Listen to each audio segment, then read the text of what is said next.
Hello, welcome to Mr. Paul's Pantry. I'm Mr. Paul, and it's nice to see you all here again. And if you're a new visitor, a very, very warm welcome. Now, for those people who don't know, this is the time of the week when I just show you what I've been having for my meals during the past 7 days. No recipes, just what I've had for my meals, and hopefully it will give you some inspiration and some ideas. And before we go on to seeing that, I just remind you, if you haven't subscribed already, press the subscribe button. This is it. A little bell at the side you can see. Click that and YouTube will inform you every time I post a new video so you won't miss one. All right? So let's get on with my meals of the week.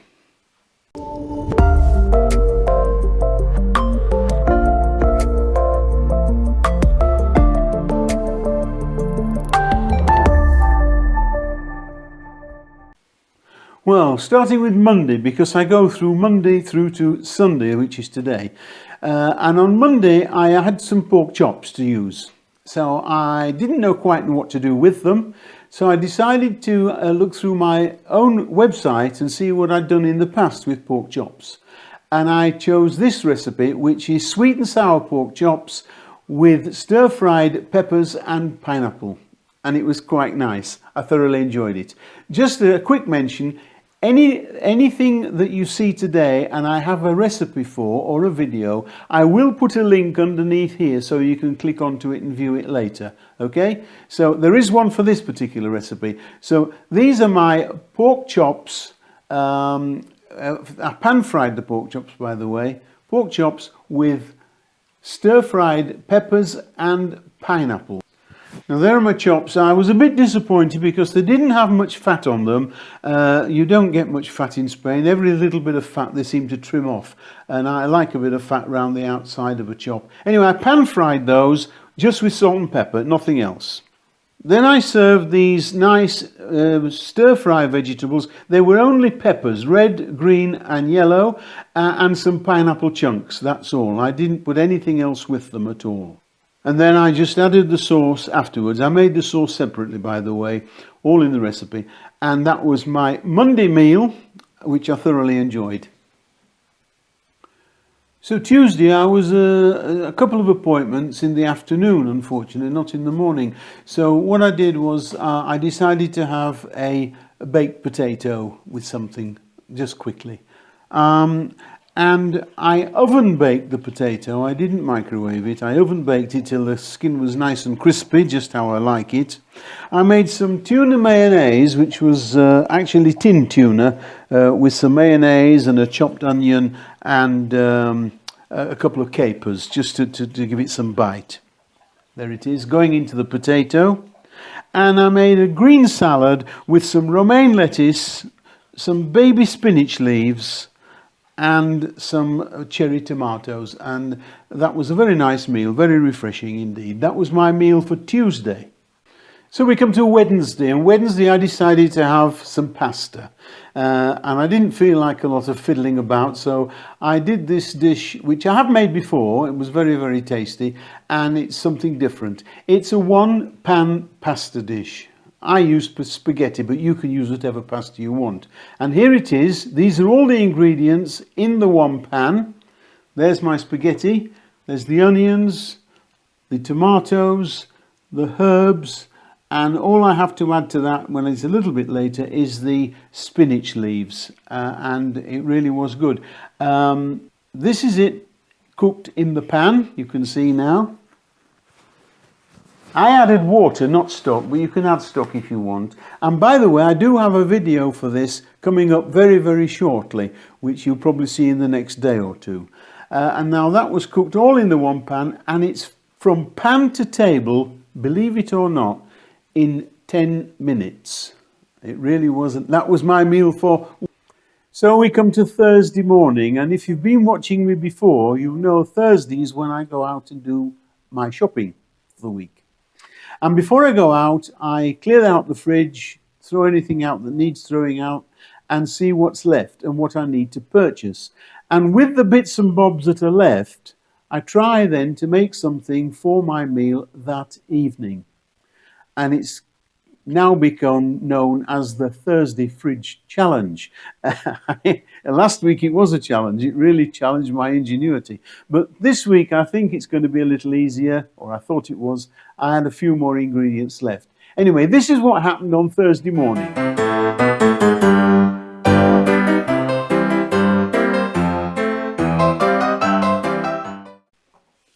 Hello, welcome to Mr. Paul's Pantry on Thursday, the Thursday Fridge Challenge, and it is going to be a challenge today. I'm going down to the shops in a moment. I've cleaned the fridge out, I've resurrected one or two items, and I'm going to see what I can do with them. And I have something here that I purchased. It's called, in England we call it boiled ham. It's delicatessen cooked ham. And it's something I never ever buy, and I bought it by mistake. What happened was, I was in the supermarket and I met somebody I knew. I'm busy arranging to go for the coffee afterwards with them, and I grabbed hold of the ham. I should have been buying jamon serrano, which is a Spanish equivalent of Italian Parma ham. It's a dry cured ham. It's raw, but it's cured. And I buy it every week. Didn't get any. I got this instead. So that's a whole packet I haven't even opened. I'll do something with that. I've also got a few bacon lardons here. I cut them in earlier in the week and I didn't use them all. And there's a few left there, neither use nor ornament for most things, but I'm sure I can do something with them today. I've also got 4 portobello mushrooms there. I've got some cheese, which is red cheddar this week.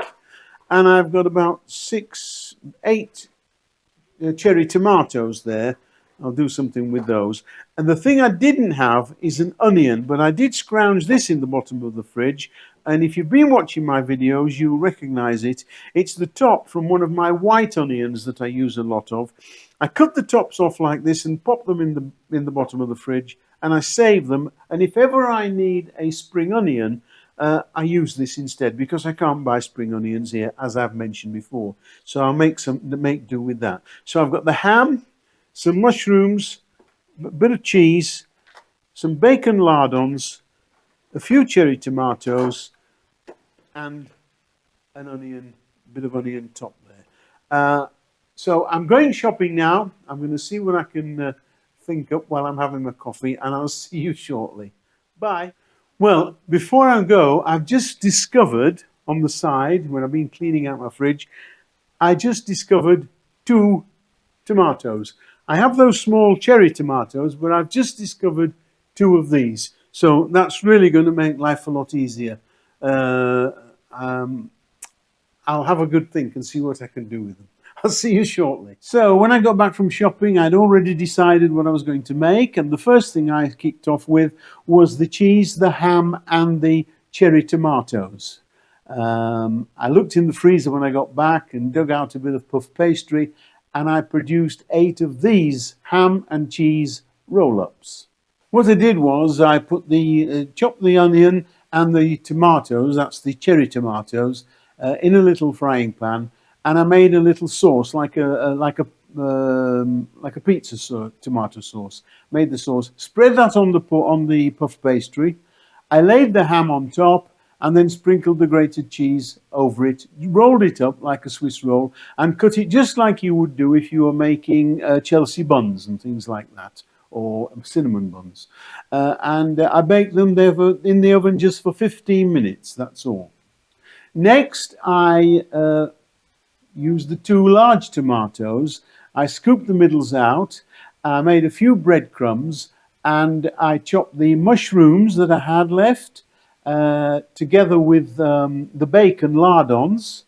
I put that in the food processor with the slice of bread, chopped it all up and made a stuffing, and I stuffed the tomatoes and I popped those in the oven, and they were in exactly 15 minutes as well, just the same as the roll-ups. Didn't know I have anything else. I had no salad or anything else left to serve it with. So what I did, I went back in the freezer and I managed to find some croquettes. I just did 3 croquettes. I was a bit stuck for something else to serve with them. But that was my meal on Thursday night. There's it is. It was beautiful and it was very filling. And a challenge as well. And Friday morning, I wanted something comforting because it was a bit chilly on Friday. I thought it was going to be chilly all day, but it wasn't. It turned out quite nice. But I'd already planned to have a good old Scottish traditional dish, mince and tatties. Now, tatties, of course, are potatoes, nice cream potatoes. It's minced beef, mashed potatoes, and I served on the side some swede, mashed swede. Now, this was a beautiful. So Friday I decided to have this. I had mince and tatties. That's minced beef with nicely creamy mashed potato. And I had a swede, which I also boiled and mashed. And I put some butter in, and always, of course, white pepper with a swede. Never black pepper, always white pepper. And then I just served the mince on top, and it was just minced beef with a few carrots, nothing else, no fancies, just a plain simple minced beef cooked in a nice gravy with some onion and carrot, and it was absolutely gorgeous. I really enjoyed it. So that was my meal for Friday evening. And Saturday I had some gammon. And this is how I served it. I pan-fried it, by the way. I served it with some buttered, crushed new potatoes with some sliced green beans. And they were very, very simple to do. I boiled 2 new potatoes in their jackets, and at the last 2 or 3 minutes of cooking, I just dropped in the sliced green beans, drained them, and I just squashed the potatoes with a fork just to break the skins a little bit, and then I put in a large knob of unsalted butter, and I seasoned with a little salt and pepper and give it a stir, and that was my side for the gammon. I also had some mushrooms which I purchased, and I sautéed some mushrooms. They were just ordinary white button mushrooms, but I sautéed them in butter and black pepper, and they were delicious too. And I just finished it off with a nice dollop of homemade piccalilli. You may know it as mustard pickle. In Yorkshire we call it piccalilli, and it was gorgeous. And that was my meal for Saturday evening. Well, Sunday today, the last day, and it's Easter Sunday, so I decided I'd have a roast. Not lamb, no, not having the usual lamb. I had a piece of pork. I had a piece of nice loin of pork, which I roasted slowly, had some nice crackling with it. And I served it, as you can see, with these nice roast potatoes, along with some carrots I roasted with the potatoes. And as we're almost at the end of the asparagus season here, I couldn't resist another portion of that. And so I steamed myself some asparagus as well. And of course, no roast pork dinner is complete without some stuffing. Well, I didn't make stuffing and applesauce this time. What I did was I made sage, onion and apple stuffing, which was quite a change, and it was very, very tasty. And I had some nice gravy, and of course, just to top it all off, a couple of bits of crackling. That was my roast Sunday dinner today, and I thoroughly enjoyed it. I'd like to wish you all a very happy Easter. That's all I have time for today. You've seen all my meals for the week. If you have any questions, suggestions, or comments, leave them in the box below, and do give me a thumbs up. This is Mr. Paul saying bye for now, and I'll see you all next time. Bye.